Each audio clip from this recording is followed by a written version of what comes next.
Assalamualaikum warahmatullahi wabarakatuh. Kita lanjutkan perkuliahan kita pada pertemuan yang terakhir ini ya, yaitu terkait dengan sistem pemindahan ya. Nah, sistem pemindahan ini sangat erat kaitannya dengan penanganan bahan ya, baik itu bahan baku, setengah jadi ataupun produk jadi, yang dalam istilah produksi sistem manufaktur itu disebut juga dengan material handling ya, material handling atau penanganan bahan handling.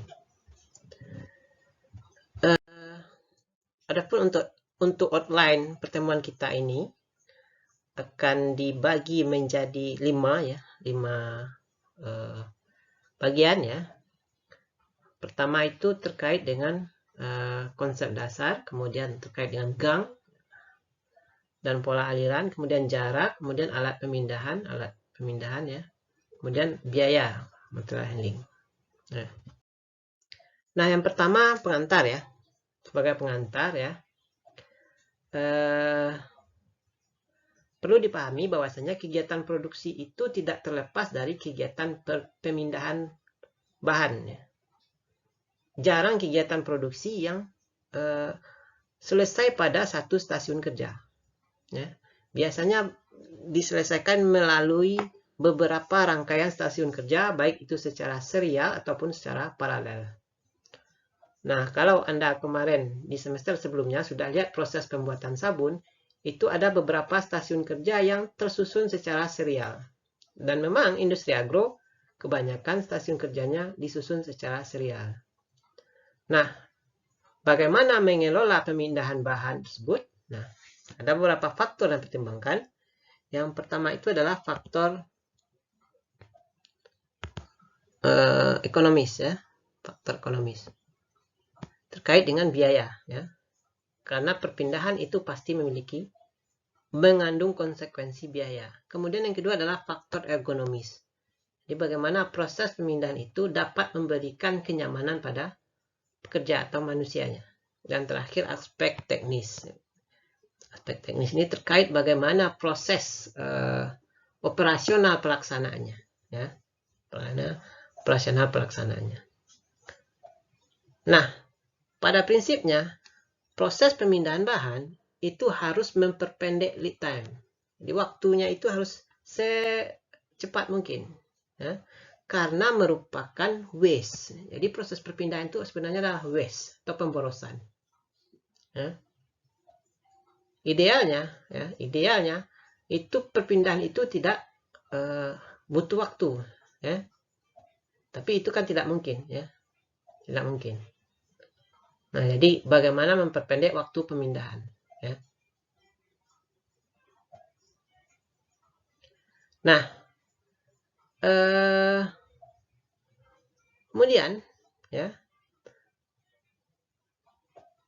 waktu proses pemindahan itu ya, memerlukan atau melibatkan 25% pekerja. Ini 55% ya. 55% luas lantai. Ya. 87% waktu produksi dan 15-70 biaya produksi. Jadi sangat signifikan ya. Waktu produksinya bahkan 87%. Jadi bayangkan waktu produksi ya. Waktu produksi adalah waktu yang produktif ya, memberikan nilai tambah. Sementara untuk proses pemindahan saja itu membutuhkan waktu 87%. Nah, kemudian pada stasiun kerja itu biasanya proses ya pemindahan ya itu lebih banyak menggunakan prinsip-prinsip ekonomi gerakan ya. Sementara antar stasiun kerja itu lebih banyak menggunakan peralatan. Jadi kalau kita bekerja dalam satu stasiun kerja, memindahkan dari posisi 1 ke posisi 2 itu ekonomi gerakan saja ya. Artinya mana gerakan yang paling minimal ya. Paling minimal cuma tujuannya tercapai. Sementara antar stasiun dan departemen itu biasanya menggunakan peralatan, baik itu peralatan manual ataupun yang sudah canggih. Nah, sistem pemindahan bahan akan banyak terkait dengan manusia. Bahkan manusia salah satu alat, ya tanda kutip alat dalam proses pemindahan. Nah, ini sebagai pengantar saja. Pertama kita lihat dulu gang, ya. Gang dan pola aliran. Ya. Nah, gang itu kita definisikan di sini adalah area atau jalur untuk kegiatan pemindahan barang, ya. Ya. Jalur untuk kegiatan pemindahan barang.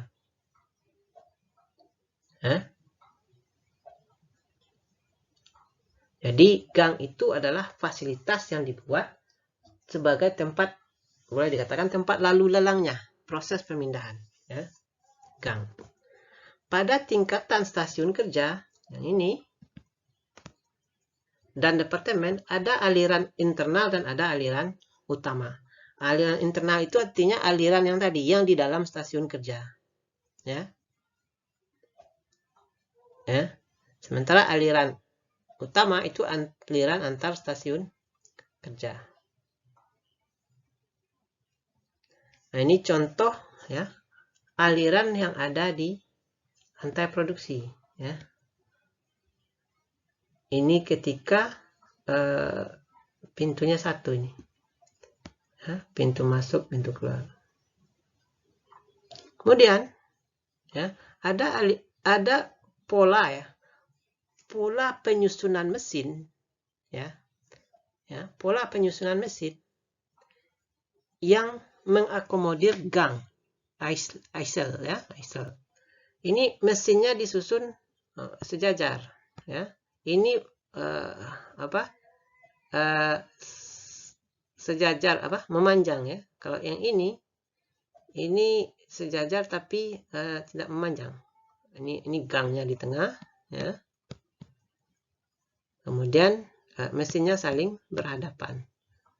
Kemudian ada yang miring, ya. Atau kalau kita lihat, ya, di contohnya, misalnya ini yang straight line, ya. Ini yang lurus ini. Aliran barangnya lurus. Yang ini U, ya, U. Jadi U, ya. Kemudian, ya, ini juga U. Nah, ini yang inverted, ya.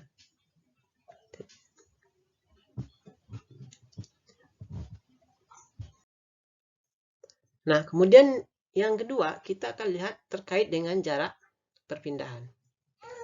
Nah, jarak perpindahan itu sangat terkait dengan ongkos. Makin jauh jaraknya, maka perpindahannya akan membutuhkan biaya.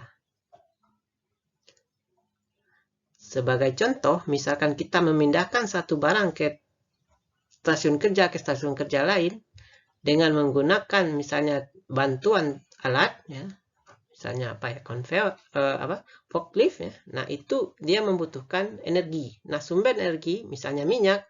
Nah, itu makin jauh itu maka minyak yang akan dihabiskan itu makin banyak.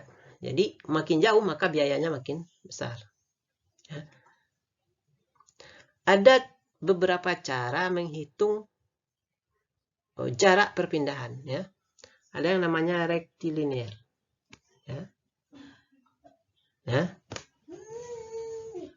Rectilinear, misalkan ini ada satu titik, ya, titik XI, ya, XI, YI dan XJ, YJ, ya. Nih, wah, sini, sini. Nah, berapa jaraknya? Nah, dengan pendekatan rectilinear itu jaraknya adalah ini, XI dikurang XJ nilai mutlaknya, YI dikurang YJ nilai mutlaknya. Nah, ini contoh, ya. XI, XJ, ya. XI-nya di sini 1, yang di sini, ya, 1, ya. XJ-nya di sini 4. Jadi ini kalau kita lihat ini apanya 1,3, ya. Ini posisi koordinatnya di sini adalah 4,1. Jadi 1 dikurang 4 ditambah 3 kurang 1. Ini negatif, kemudian dinilai mutlakkan jadi positif. dapatnya 5. Di jaraknya itu ada 5. Kalau kita hitung berarti ada 5 kali perpindahan nih. 1, 2, 3, 4, 5. Nah, kira-kira seperti itu. Yang rectilinear. Kemudian ada yang isel, ya. Misalnya ini fasilitas 1, fasilitas I, J, K, ya. Nah, jarak dari I ke J itu ini. Jarak yang ditempuh. Ya. Bukan ini. Ya. Itu jarak yang ditempuh. Nah, kemudian yang ketiga Euclidean. Nah, Euclidean yang tadi. Yang apa? Jadi Euclidean misalnya ini 1, titik 1, ini titik 2. Jaraknya bukan yang putus-putus, tapi yang ini. Ya. Ini berbanding terbalik dengan rectilinear. Ini formulanya adalah X2 dikurang Y1. Salah ini, X2 dikurang X1 harusnya ini. Ya. Ditambah Y2 dikurang Y1. Dikuadratkan masing-masingnya. Nah, itulah yang disebut dengan Euclidean. Ya. Dan misalnya yang pertama ini jaraknya, posisinya itu adalah di sini ya. 0,0. Ya. Sementara yang kedua itu posisinya adalah misalnya ini 5,4. Maka jarak Euclideannya adalah X2 dikurang X1, 0 dikurang 5 dikuadratkan 25, ditambah 0 dikurang 4 dikuadratkan 16, diakarkan 25 tambah 16 41 ya, berarti akar 41 itu jarak Euclidean ya. Tapi kalau secara rectilinear ini jaraknya adalah ini ya, berarti ini adalah 5, ini 4, berarti 9 ya. Sementara kalau ini akar 41 sekitar 6, sekian ya. Jadi berbeda menghitung jarak antara rectilinear dan Euclidean. Nah, kemudian kita akan lihat beberapa peralatan material handling ya. Nah, prinsipnya peralatan material handling yang pertama itu harus disesuaikan dengan kondisi ya dan keadaan barang yang dipindahkan. Nah, diusahakan yang pertama itu dengan manual material handling. Ya. Untuk karakteristik orang-orang yang untuk karakteristik barang-barang yang akan dipindahkan seperti ini. Materialnya dalam satuan unit ya. Kecil, ringan, mudah pecah, padat dan scrap ya. Kuantitas kecil dan volume rendah ya. Jarak dekat, waktu operator dibutuhkan kecil dan keterbatasan fisik. Manual material handling ini maksudnya adalah perpindahan yang dilakukan secara manual. Manual ini artinya oleh manusia tanpa menggunakan peralatan. Misal mengangkat ya, menjinjing dan seterusnya ya. Nah, ini beberapa peralatan material handling yang sering kita jumpai. Ada yang namanya conveyor ya. Atau ada juga yang belt conveyor, belt ya, belt sabuk ya. Ada yang menggunakan prinsip pneumatik ya. Ada yang pakai motor ya. Nah, ini conveyor. Mungkin Anda sudah pernah menyaksikan. Kemudian ada hoist ya, kemudian ada monorail, kemudian ada crane ya.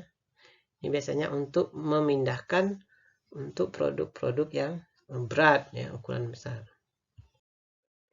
Ada beberapa transporter pemindah ya. Ada yang namanya ini gambar ini adalah gambar forklift ya, forklift. Ya, ini sebenarnya mirip ini fungsinya. Ini handtable ya. Ini stacker ya. Nah, mungkin di mata kuliah lain mungkin juga sudah Anda pernah membahas ya. Kemudian ada juga yang berbentuk menggunakan sistem informasi AGV ya, Automatic Guide Vehicle ya. Jadi produk itu dipindahkan oleh alat yang dia bisa menentukan koordinat penjemputan dan pengantarannya sendiri. Nah, kira-kira seperti itu ya alat-alat digunakan untuk proses pemindahan. Dan perlu diingat, makin jauh dipindahkan maka biayanya makin besar. Contohnya saja alat ini. Alat ini. Nah, ini butuh baterai. Misal, ya. Maka makin jauh, maka baterainya itu akan lebih cepat habisnya dibandingkan dengan jarak dekat. Ya. Maka dalam menentukan alat untuk pemindahan, ya, biasanya, ya, kriteria yang kriteria yang ditetapkan adalah ongkos material handling. Ongkos material handling. Biaya perpindahan. Bisa biaya baterai, biaya solar, biaya operator, ya. Seperti tadi, conveyor forklift itu harus dijalankan oleh orang yang memiliki skill khusus. Dan itu disewa. Jadi kalau makin jauh perpindahannya, ya, maka pekerjaannya akan makin lama dan itu akan menimbulkan konsekuensi biaya yang makin besar. Nah, itu saja barangkali untuk materi kita terakhir ini, ya, dari awal semester, ya. Nah, beberapa hal dalam melakukan perancangan fasilitas produksi ini adalah pemilihan material handling, gang dan jalur itu memiliki pengaruh yang sangat besar. Nah, itu saja barangkali. Semoga apa yang disampaikan selama 1 semester penuh ini bisa Anda pahami, ya, dan bisa memberikan manfaat bagi Anda. Terima kasih. Selamat menjalankan ibadah puasa bagi Anda menjalankan. Assalamualaikum warahmatullahi wabarakatuh.